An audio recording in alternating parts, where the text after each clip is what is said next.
I'm sure many of us have heard the phrase smart manufacturing, which is often interpreted to mean addition of things like IoT technology, 3D printing, AI, machine learning, and that's obviously all true.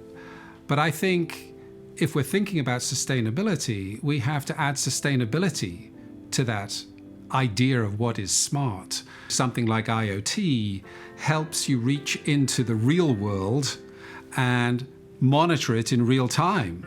So the combination of that real-time information together with very powerful analytics gives you the insights you need to really make smarter decisions. And those smarter decisions are going to be, help you eliminate waste. It's going to help you, track what's going on in your supply chain. It's going to monitor equipment and make sure that it's performing properly at an optimum level. Increasingly, sustainability is a requirement, both from your customers you're dealing with, the regulatory environment, the society you're in.